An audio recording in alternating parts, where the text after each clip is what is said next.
while driving past an embankment in 2008 in Afghanistan while serving for his country.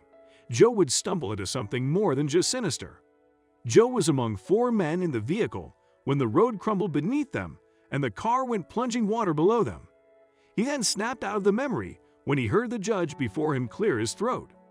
It was 2008 when Joe stepped into a heavily armored truck with 3 comrades.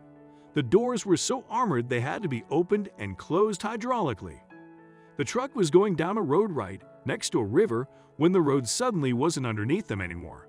It rolling down the bank and into the river. Joe recalls the memory.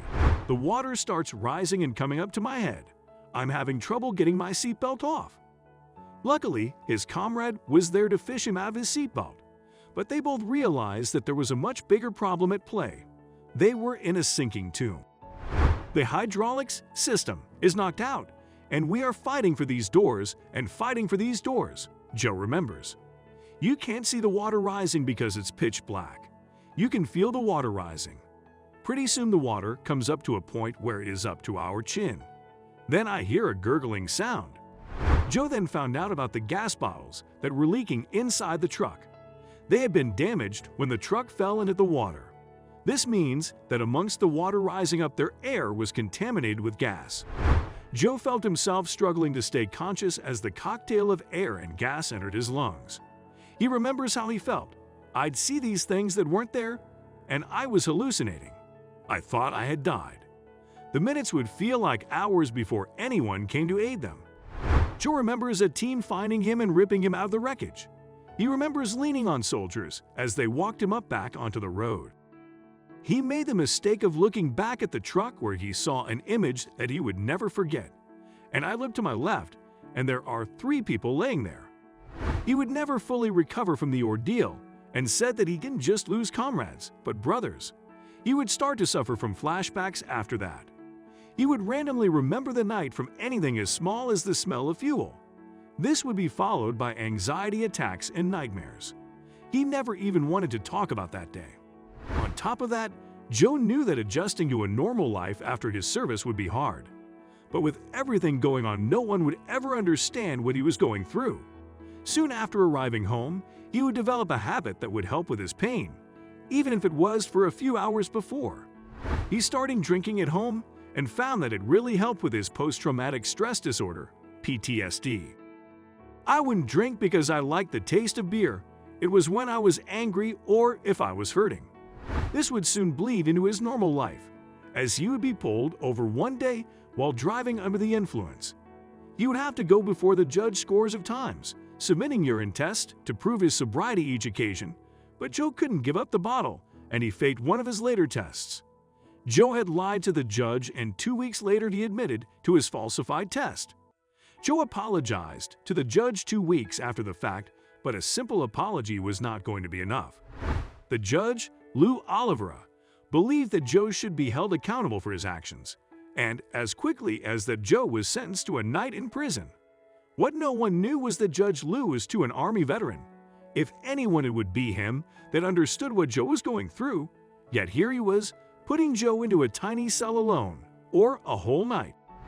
12 hours of reliving the nightmare in the dark long ago. But the judge was not a cruel man.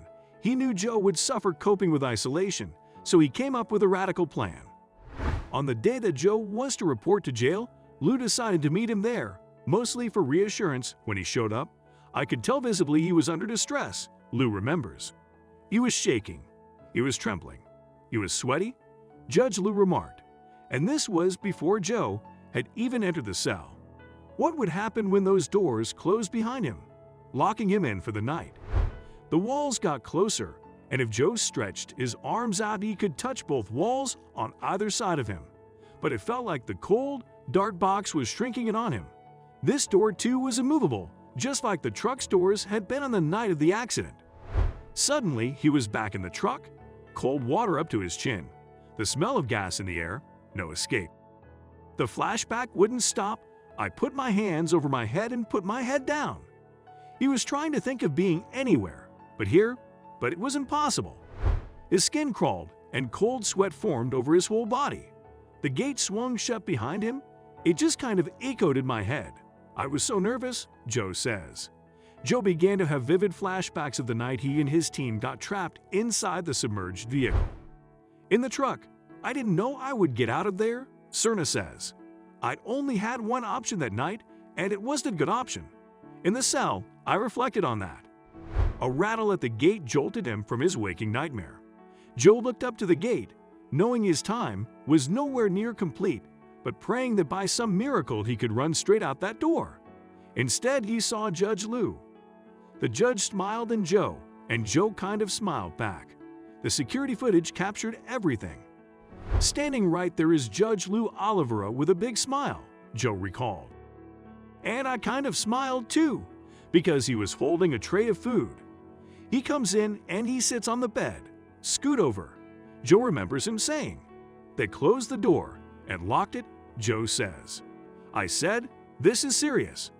He had the ability to get out, but they locked the door. Joe asked his new cellmate, Judge, are you afraid? No, Lou replied. Are you? No. Joe told him. This was something completely unprecedented. Lou had never spent a night in jail, much less with a prisoner, but after seeing Joe he knew he needed to help in some way. I called up my wife, Lou recalls. I said, honey, I'm not coming home for dinner. Why not? Well, I'm going to jail. I'm sure his wife was pretty stunned too. Lou's presence had an immediate effect on Joe. It automatically brought me back to being a person, Joe says. I was overwhelmed. I really wanted to cry, and I didn't feel alone. Sitting side by side in the jail cell, Judge and veteran ate meatloaf and mashed potatoes and talked about their families and jobs, television, and war. Around midnight, the judge put his mat on the ground. I said, Judge, if anything, please sleep in the bunk. Let me take the ground, Joe says, but Lou insisted. I got it. They chatted in the dark. Finally, Joe's breathing got heavier, and he got quieter, and then he started to snore, Lou says. That was when I felt good because I knew Joe would be okay. The next morning, Lou drove Joe home before heading straight back to the courthouse. Joe was a good soldier, and he's a good man, Lou says. I wanted him to know I had his back. I didn't want him to do this alone. He looked at me like I was crazy, Lou says. He gave me the stink eye and said, I don't know what you're thinking, son. I can't lock up a judge. I'm a judge and I've seen evil, Lou says, but I see the humanity in people. Joe is a good man, helping and helped me. I wanted him to know he isn't alone. When I walked out of the cell, it felt like a clean slate, Joe says. I was talking to one of the jailers. I'm like, have you ever seen that? He said, no, don't disappoint him. Joe says one of the hardest parts of coping with PTSD has always been trusting. He didn't trust people anymore. Lou changed that. Just his presence alone shifted my whole mindset. When he walked in, that kind of brought the walls down and built this confidence in me of trust in people.